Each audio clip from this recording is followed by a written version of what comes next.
Bismillah, elhamdülillah, ve salatu ve selamu ala Resulillah ve ala alihi ve sahbihi ve men valah ve ba'd.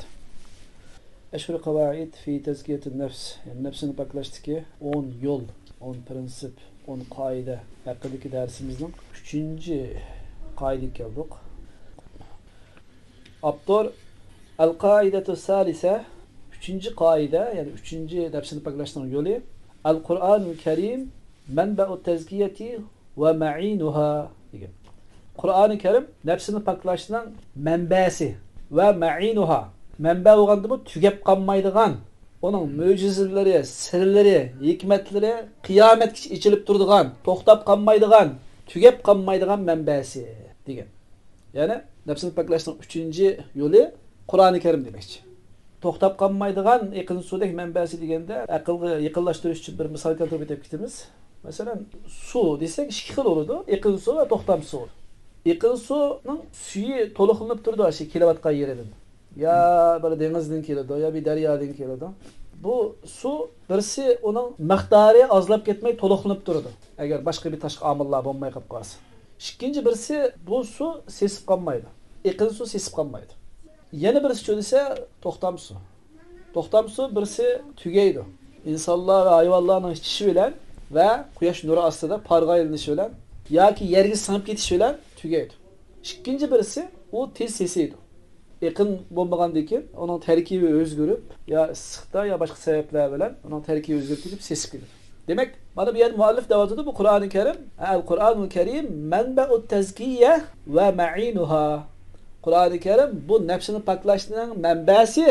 Manbasi bo'lgandimi xuddi yaqin suvga o'xshash to'xtab qolmaydigan, üzülüp qolmaydigan, davomiy manba bo'lishga yaraydigan bir manba deyapti. Bu yerda qistirib bir o'tib ketgan so'z. Biz shu nafsini paklash haqida ko'p gap qilyapmiz va an-nafs javharul inson degan edi ulamolar. Nafs insonning javhari. Alloh taolo va nafsi va ma sawwaha deb bu nafs bilan qasam qilgan edi.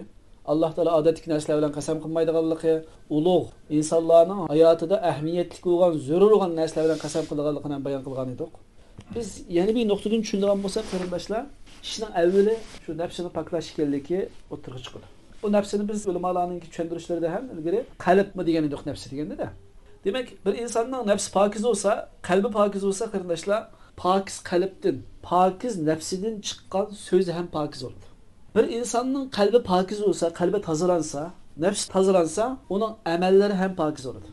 Hamda bir insonning qalbimi pokiz bo'lgan bo'lsa, ya'ni nafsimi bir toza pokiz bo'lgan bo'lsa, so'zimi toza pokiz bo'lgan bo'lsa, amallarimi pokiz bo'lgan bo'lsa, bunda insonlar agar ko'p bo'lib qolsa, bu insonlardan tashkil topgan jamiyat ham pokiz bo'ladi. Shuning uchun shariatimiz, dinimiz, butkul payg'ambarlar va dasturimiz bo'lgan Qur'oni Karim, uning shariati bo'lgan hadis Rasululloh nafsini paklashga, qalbni pokiz tutishga, niyatni xolis qilishga nihoyat ko'p ahamiyat bergan. Bu vaqtda ko'p chaqiriqlar, ko'rsatmalar kelgan. Chunki qalbning, nafsining pokizligi nimani pokiz qiladi ekan? So'zni pokiz qiladi ekan. Sop qalbdan chiqqan so'zlar sop pokiz bo'ladi. Nifoq qalbdan chiqqan, maraz qalbdan chiqqan so'zlarda garchi bir pokizlik shakllanayotganda ko'rinsa-mu tigida bir maraz, tigida bir nifoq, tigida bir yomon g'arazlar yushirinib yotadi. Hamda pokiz qalbdan pokiz so'z chiqadi ekan, pokiz qalbdan pokiz ish-harakatlar o'tirg'i chiqadi ekan. Anda olgan ekan, bundaq jamiyat qanday bo'ladi qarindoshlar? Shaytonning vasvasalardan jiroq bo'lgan, insonlar uchun manfaatli bo'lgan bir pokiz jamiyat shakllandi. Bu bizning maktabda o'qigan vaqtlarimizda ham shunday bir gap bor edi. Qalbi go'zal, so'zi go'zal, harakati go'zal, muhiti go'zal. Bu bizning dinimizdagi gap asli. Demak, biz bu şey darsimizda qalbimizni go'zallashtiraylik, qalbimizni tozalaylik, nafsimizni saflashtiraylik. Gunoh maisatlarning qirqasmoqlaridan nafsimizni tozalaylik deyapmiz. Demek, kalbi güzel olsa, sözü güzel olurdu. Onun hareketi, putkulu kılgan iş hareketler güzel olurdu. Bunda kalbi güzel, sözü güzel, hareketi güzel insanlardan teşkil tapan muhit güzel olurdu tabii. Şuna Resulullah'ın şagirdleri olan sahabeyle yaşayan cemiyet pakiz bir cemiyetti. Şu kadar pakiz cemiyetti. Şu kadar emin, hatırcem bir cemiyet idi. Şu kadar tinç, asayişlik bir cemiyet idi. İnsanlar emez, kurt, konguz, haşaretlerine zulüm kılınmaydı. Şuna kardeşler, nefsini paklaştığın ki ehemmiyeti nayeti yukarı. Yani nefsimiz pak olsa, kalbimiz pak olsa bu sözümüzge tesir gösteriyor. Bu ahir bizden emellerimizge tesir gösteriyor.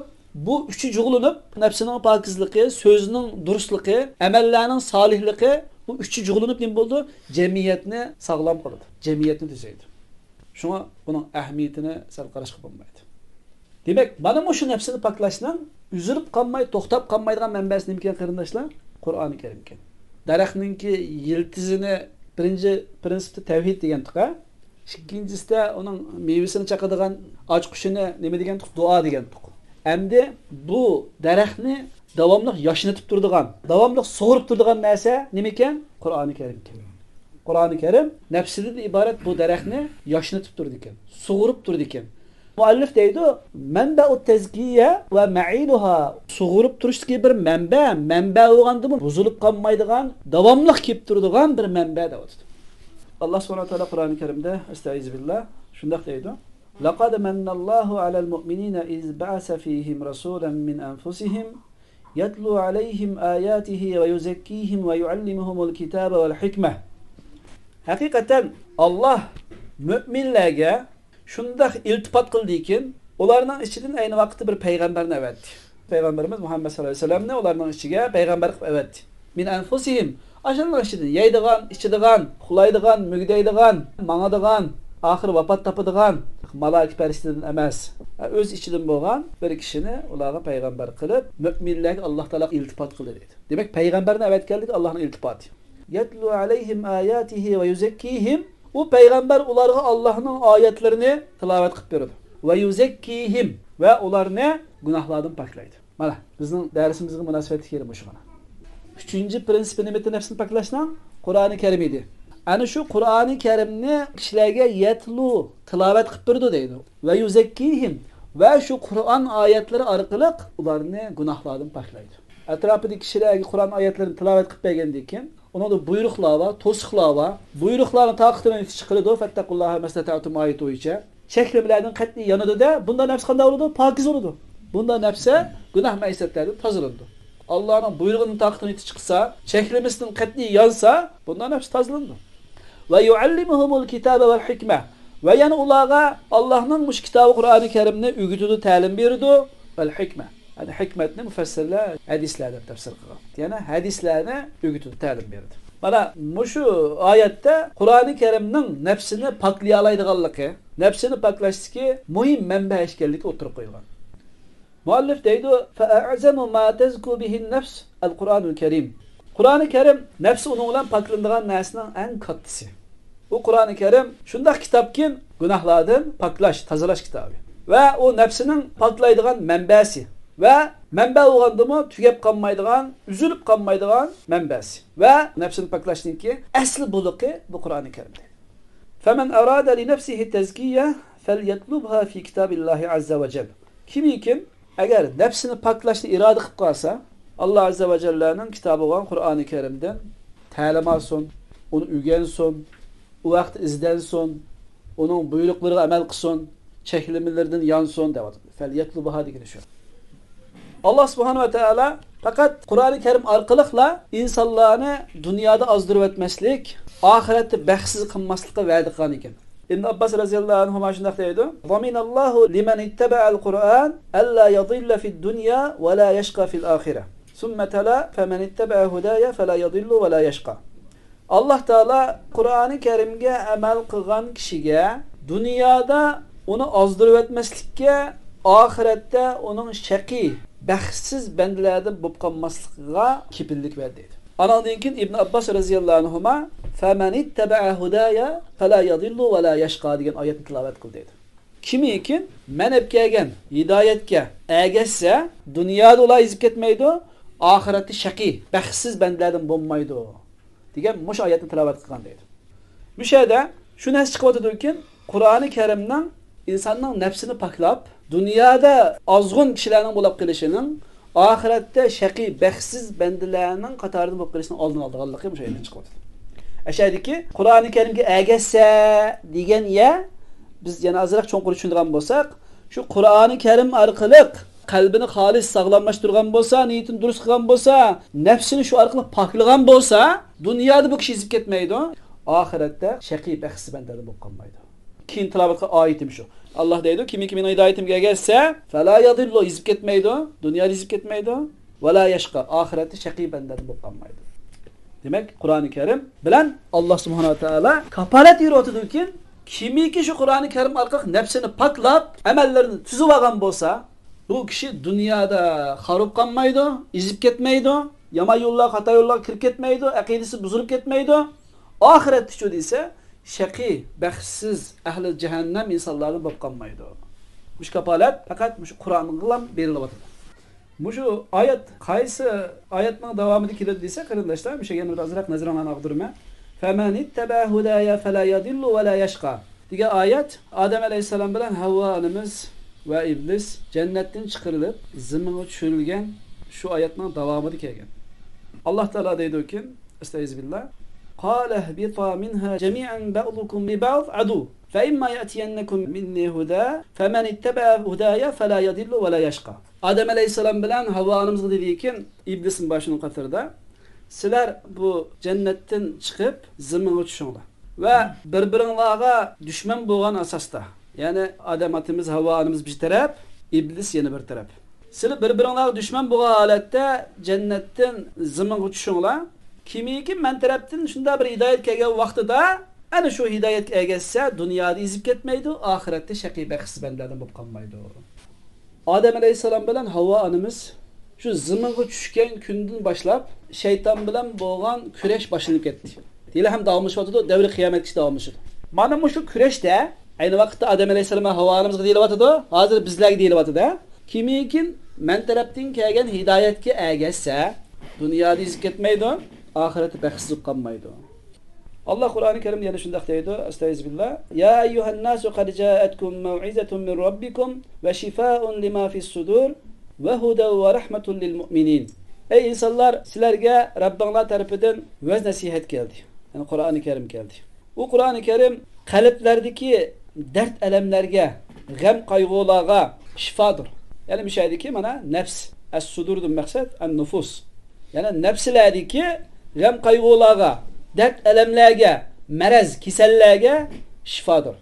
Ve huden ve o doğru yol göstergücü, hidayet kılgıcıdır. Ve rahmetul lil mu'minin. Ve o rahmettir. Yani bir yerdeki ahirki lil mu'minin degenden bu nefs eğer müminlerin nefsi olup kalsa bu nefsige bu Kur'an-ı Kerim şifaken, hidayetken ve rahmetken degen mezmun çıkır. Demek bana şu ayette hem Kur'an-ı Kerim'den nefslerdeki dert elem, gam kaygı ve nefslerdeki her xil günah, maiset, kisellik, merez, kırkasmak mana bulağa şifa işkellik onu tazılayalaydigan ilaç, doğru işkellik hem oturup koyulur. Bunu texim oçuq qilib İbnül Qayyim Cevziye rahimehullah Zadul Ma'ad degan kitabida shunday deydi. Al-Qur'an huwa şifa'ut tam min jami'il adwa'il qalbiyyati vel bedeniyye ve adwa'ud dunya vel ahire. Kur'an-ı Kerim kalbi ve bedeni, yani kalbi nime? Aşı nefsi demek. Nefsi ve bedeni kiselliklerinin hem türüge toluk şifa boğucudur dedim. Ve adva'ud dunya vel ahire. Dünya ve ahiretlik kisellerge toluk şifalı kılan kitaptır. Demek kimi kim? Günah meysiyetlerini kaytay, kalbimni tazalay, nefsimni paklay, ruhimni saplaştıray deydikken hatta ben bedenimni hem bir sağlamlaştıray, bedenimni hem Allah Teala itaat kılıdığan, teslim boğucu bir beden kılıp hazırlay, Allah'ın yolu da kulçuluk kıldıray, buysunduray deydikken, çünkü bedeni yerin şu çıkıdı. Bana bu kişiler Kur'an-ı Kerim'ne özgü ilaç kılıp kullansın diye gel. Çünkü kalbi, bedeni, dünyavi ve ahireti bütün kisellikleri toluk şifa deydi. İbnül Qayyim Cevzi rahimahullah. Ben de bu gep elbette Kur'an hadis deyilgan gepler bu. Mesela muşun dalal kılan Kur'an-ı Kerim'de şunda bir ayet var. Estağfirullah. Ve nunezzilu minel Kur'an ma huve şifa'u ve rahmetun lil mu'minin. Biz Kur'an-ı Kerim'de nazil kıldık. O Kur'an-ı Kerim'de müminler için şifa ve rahmet var. Belki şifa umumi geldi. Rahmet mi umumi geldi? Bedeni, kalbi, dünyavi, ahireti umumi mutlak geldi bu ayette. Demek İbn-i Qayyim Cevziye'ninki bu sözü Kur'an'daki yukarıki ayetke hem uygun geldi. Andakta sual. Bu Kur'an-ı Kerim kandak şart hazırlangan vaxtida anandakin özünün sahibiga menfaat qiladi. Qalbni paklashdan bu Kur'an-ı Kerim kandak şart hazırlangan vaxtida menfaat olalaydı degan bir savol tug'iladi. Allah Teala bununla özü cevap verip estağfirullah "Ellezina ataynahumul kitabe yetlunehu hakka tilavetihi ulaike yu'minuna bih." Biz Qur'oni Karimni ularga bergan, nozil qilgan bu kishilar yetlunehu hakka tilavetihi. O Qur'oni Karimni o'zininki haqqiga rioya qilib turib, taqozzolari bilan tilovat qiladi. Ulaike yu'minuna bih. Va ular o Qur'oni Karimga chin iymon keltirdi. Mana bu yerda shart chiqyapti. Bu oyatni bir az tushunib o'tamiz. Oyatning oldidagi va oxiridagi kelgan mazmunlarga qaragan vaqtimizda bu yerdagi allazina, ya'ni Qur'oni Karimni biz ato qilgan kishilardagi mishayidagi allazina kishilarning mu'minlashganligi va ulaika yu'minuna bih degan mush oyatning ham ko'rsatmasi dalili bilan bu yerdagi Qur'oni Karim ato qilingan kishilarning mu'minlashganligi, Qur'on manfaat qilgan kishilar ekanligi, nafsi uning bilan poklanadigan kishilar ekanligi o'tirib chiqdi. Demak, mana bu shunday javob chiqdi. Qur'oni Karim mana bu oyatga kelgandek yetlunehu hakka tilaveti. Onun o'zining haqqi bilan, hurmati bilan tilovat qiladigan, uning talab taqozzolariga rioya qiladigan, u Qur'oni Karimga shak shubha bilan emas, uningga iymon keltirgan, amal qiladigan mana mushundaq kishilarga manfaat qiladiganligi bu oyatdan chiqadi qardoshlar. Muallif deydi, bu yerdagi yetlunehu hakka tilaveti. Bu Qur'oni Karimni o'zininki haqqi bilan tilovat qiladi degan yerdagi tilovat qilishni muallif debdi, tekunu bi qiraatihi va hifzihi va fahmihi va tadabburihi vel amali bih debdi. Ya'ni bu Qur'oni Karimning bu yerdagi o'zining haqqi hurmati bilan, o'zining haqqi bilan tilovat qilish, uni qiroat qilish, uni hifz yodlash, uni fahm tushunish, uni tadabbur, tafakkur qilish, tahlil qilish vel amali bih va uni amal qilish. Mana mushu yetlunehu hakka tilaveti. Bu Qur'oni Karimni o'zining haqqi bilan layık ravishda tilovat qiladi deganning tafsiri shu davlat muallif. Kama fassarahu bizalika sahabatu va tabi'un. Xuddi sahabe raziyallohu anhum ijma'illar va tabi'inlar tafsir qilgandek, mana shundaq shart hozirlangan vaqtida anandan keyin uni o'zining haqqi bilan tilovat qilgan bo'ladi. Qur'on qanday shart hozirlangan vaqtida nafsini paklashga yaraydi degan edi-ku. Demak, Qur'oni Karim o'zining haqqi bilan tilovat qilinganda. Qur'oni Karimni tajvid qoidalari bilan tilovat qilish, uni yodlash, uni tushunish, uni tafakkur qilish va uningga amal qilish deb tushunib ekan. Biz ham shunday tushunishimiz to'g'ri ekan. Mushu vaqtida anandan keyin bu Qur'oni Karim nafsini paklashning manbai bo'la oladi demoqchi. Ibn Mas'ud raziyallohu anhu Imom Ahmad o'zining musnadlarida keltirgan muhaddislardan Ahmad Shokir sahih hadislarning qatorida sanagan asarda shunday deydi.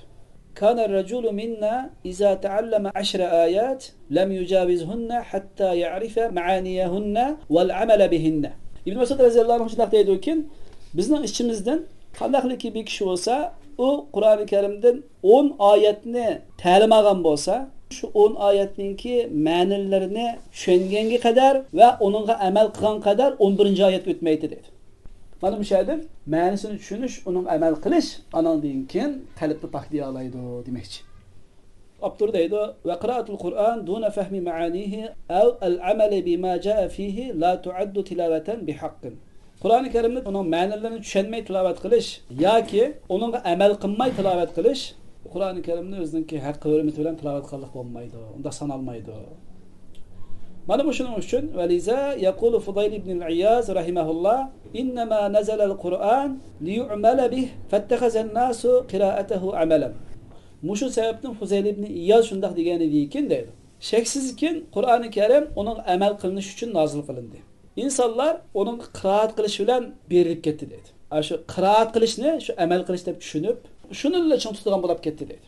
Bu İmam Ajurininki Axloqu Hamalatil Qur'on degan shu kitobida zikr qilingan ekan. Demak, Qur'oni Karimning nozil qilinish sababini Fuzayl ibn Iyaz amal qilish uchun demoqchi. Ammo insonlar amal qilishni, qiraat qilishni deb tushunib qoldi deyapti. To'g'ri, bu narsa bizning hozirgi davrimizda bor. Qur'oni Karimni go'zal tilovat qilish, Qur'oni Karim musobaqalarga qatnashish, shu orqali nom shuhrat qozonish, ma'lum bir dunyoviy manfaatlarni qo'lga keltirish, mukofotlarga erishish, qori qurra, hafizul Qur'on degan nomlarni elish degandek maqsadlar bizning diyorlarimizda ham bu narsa shakllanaylik. Endi bu yerda bir narsa qistirib o'tib qarindoshlar. G'ov qolmaslik uchun. Yuqorqi tushunchalardan Qur'oni Karim ma'nisini tushunmay, tafakkur qilmay o'qilib qolsa, bu Qur'oni Karim o'zining haqqi hurmati bilan o'qilmagan bo'lmaydi degan bir tushuncha hozir kallamizga biroz o'rnagandek bo'ldi. Bu shaxta ulamolarningki qarshi zodi qanday bo'lgan? Qur'oni Karimning ma'nosini tushunmay, ixlos bilan Allohning kalomi ekan deb o'qigan bo'lsa bir kishi, ammo u kishida Qur'oni Karimning ma'nosini tushungidek, tafsirini tushungidek, sababini, uzullarını bilgidek ilim yo'q. Arabchadan savad yo'q. Ajamlarga nisbatan bo'lapmi? Bizlarga nisbatan bo'lapmi? Mujna qolsa bu kishiga savob berilamdi, berilmamdi. Bu Qur'onni o'qimagandek bo'lamdi, bo'lmamdi degan bir savol tug'iladi. Biz bu savolning ham javobini bu yerda ro'shanlashtirib o'tmasak, qalbimizda Qur'oni Karimning ma'nosini tushunmay o'qisak, ajri berilmaydi ekan deb Qur'onni texim tashlab qo'ydigan ish chiqadi. Chunki ajamlarning ichida arabchani bilmaydigan, Qur'onning ma'nosini tushunmaydigan kishilar nihoyat ko'p. Buni Rasulullohning hadisi bilan sharhlaymiz. Tirmiziyda kelgan Sheyx Albani Sahih degan Abdullah ibn Mas'ud radhiyallohu anhudan rivoyat qilingan hadisda Rasululloh sallallohu alayhi vasallam shunday deydi: "Man qara'a harfan min kitabillah falahu bihi hasana. Al-hasanatu bi ashri amsalha. La aqulu alif lam mim harfun, walakin alifun harfun, wa lamun harfun, ve mimun harfun." Bu hadiste Resulullah sallallahu aleyhi ve sellem şunday deydi ekan, kiminkin Allah'ın kitabından bir harf okugan bolsa, o kişiye şu okugan harf sebeplik hasanat var, mukafat var deydi. Mukafat 10 barabarı çoğuladı. Ötep ketken Ramazan iyiydi çoğu 700 esigice, hatta ondan ziyade oldu. Ramazan iyiydi, Allah'ıydı, mukafat ziyade. Normal vakitlerde hem Allah ziyade verişki kadir, Allah'ın gaziniski sehizat, en tövben boğanda bir ihlas olan Allah'ın kalamı okulgan bolsa, bir harfke 10 mukafat devatıdır. El-hasenatu bi'ashri emsaliha. Bir yerik mukafat 10 beraber ölen buludu deydi. La aqulu alif la mim harfun. Men alif la mim. Bu üç harfini bir harf demeymen deydi. Velakin men deymen ki alif bir harftir, lam bir harftir ve mim bir harftir deydi. Anlağın ki alif la mim de okup koygan kişi üç harfini okugan bol deydi. Üç harf yukarıki hassi uçça kantak 30 hassi mukafatını hazırladı deyin. Muş hadisinin delili bilen köpçülük ulemalar. Muş hazır zamandaki hayat ulemalardan Şeyh Fevzan, vafat tapkan ulemalardan İbn Useymin, Bin Baz ve ilgili ötken selef ulemalarının hemmisi de gidek. Kur'an-ı Kerim'nin ma'nisini tushunmisi mi? Bilmegen adamlarga qo'yilgan talab. Ixlos bilan Allohning kalomi ekan deb o'qsa, mush hadis bo'yicha u kishiga mukofot bor. Chunki hadis mutlaq keldi. Ma hukmlash ikki xil bo'ldi. Mutlaq va muqayyad. Qaysiz kelgan. Ma'nisini tushunib o'qsa degan narsa yo'q bu yerda. Men qara harfan min kitabillah deb keldi. Bi fahmin deb kelmadi de. Qur'oni Karimdan bir harf o'qsa deb keldi. Shu vajdan mush hadisning dalili bilan jumhur ulamolar Qur'oni Karimni tushunmisimi, ixlos bilan Allohning kalomi ekan deb tilovat qilsa, bu kishiga mush hadis bo'yicha bir harfga 10 mukofot. Ramazon oyida bir harfga 700 mukofot. Demek nafsini paklashninki manbai bo'lgan Qur'oni Karim ma'nosini tushunmaydigan, arabchadan xabari yo'q kishilarga nisbatan Allohning kalomi ekan deb o'qilsimi, bu hadisning dalili bilan inshaalloh u kishining nafsini paklashga manfaati bor. Agar o'rganib, uning ma'nosini tushungidek, nozil bo'lish sabablarini bilgidek, ahkomlarini bilgidek holat yetib qolsa, bu texmi go'zal. Ammo shu ma'nosini tushunmay Qur'oni Karimni tilovat qilgan kishiga qo'yilgan ham talab nima? Amal qilish. Shuning tarjimalarini ko'rib olib, tarjima qilgan tafsirlarini ko'rish orqali, bu vaqt tushuntirilgan ulamolarning darslarini tinglash orqali bu kishi amal qilishni o'ziga amr tutish lozim. Amal qilmay qolib qolsa, bu kishiga ham qalbini paklashga yaramaydi. Hamda bu yerdagi yatlunahu haqqa tilovati. Ne biz yuqorqi hadis bilan bog'langan asosda yuqorqidek tushunib o'tsak, inshaalloh to'g'ri tushunish bo'ldi. Alloh alam, Alloh to'g'risini bilgaychi. Ya'ni tilovat nima qilamiz? İmkanımız olsa yadılayımız, şeraitimiz olsa Arap dilini öğrenip ma'nilarini tushungidek bo'lamiz ve ma'nilarini tushungidek hala shakllangan vaqtida uning tafakkur tahlillarını deb boramiz, yoki tarjimalarini ko'rgan vaqtimizda tafakkur tahlillarni deb boramiz. Ma'nisini tushunayli, tushunmayli amal qilamiz degan e'tiqodda bu Qur'oni Karimni tilovat qilamiz. İnshaalloh shu vaqtida anladığım ki bu Qur'oni Karim o'zining haq hurmati bilan tilovat qilingan bo'ladi ve nafsini paklashga yaraydi. Bu darsning oxirida deb qo'ydiganimiz Qur'oni Karim bu nafsini paklashninki manbasi. Endi bu Qur'ondan yuz o'rishning oqibati qanday bo'ladi? Chunki bu ikki narsa bor. Inson bo'lgan ekan, shayton bor, shayton mavjud. Shayton bo'lgan ekan, ya shaytondan g'olib kelib inson Qur'oni Karim orqali qalbini paklay oladi. Yoki shayton oldida mag'lub bo'lib, shaytonga mahkum asir qul bo'lib, Qur'ondan yuz o'rish orqali qalbini marazdan tozalay olmaydi. Gunoh ma'siyatlardan paklay olmaydi. Andaqda bu Qur'ondan yuz o'rishninki oqibati qanday? Qur'ondan yuz o'rishning oqibatini biz Allohning tuvanlik so'zi orqali tushuntiramiz. Alloh taolo Qur'oni Karim shunday deydi: "Estağfirullah. Ve men a'raza an zikri fa inna lahu ma'ishatan zanka ونحشره يوم القيامة أعمى قال رب لما حشرتني أعمى وقد كنت بصيرا قال كذلك أتتك آياتنا فنسيتها وكذلك اليوم تنسى.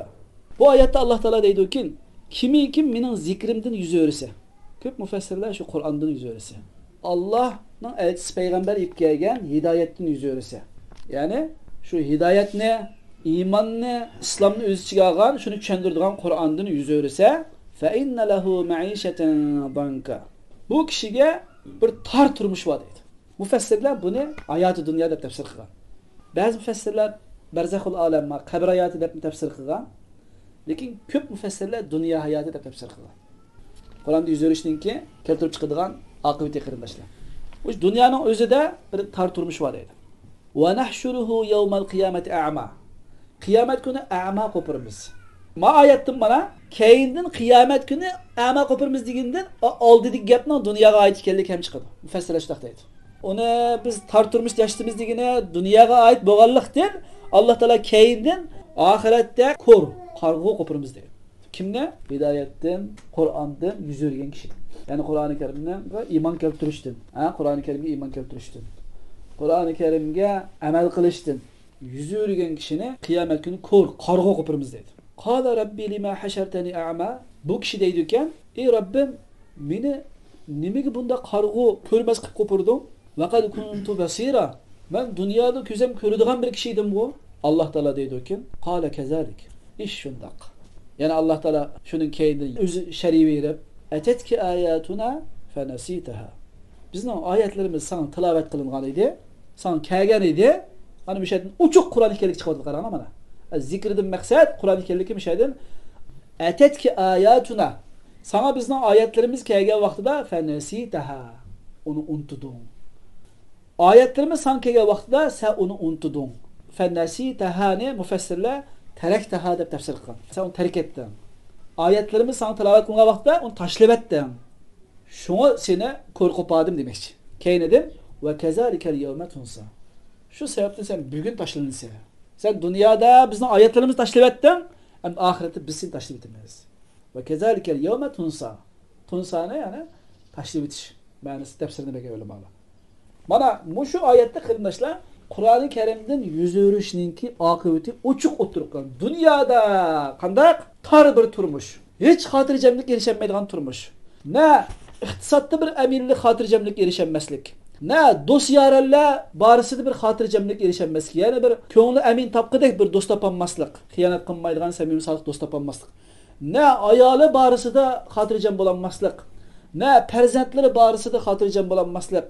Ne özü yaşavatkan rayonda bir xotirjamlikka erişenmeslik, bir tar turmuş, kısılçılık, sıkılçılık, manevi tushkunlik, xorlik, haqiqiy baxt saodatdan xoli bo'lgan bir tar turmushning dunyoda bu Qur'oni Karim terk etgan kishiga yuzlanganligi, oxiratda bu kishining qarg'u qo'pirilganligi, ko'r qo'pirilganligi, vaholanki dunyoda ko'zi ko'rsimi.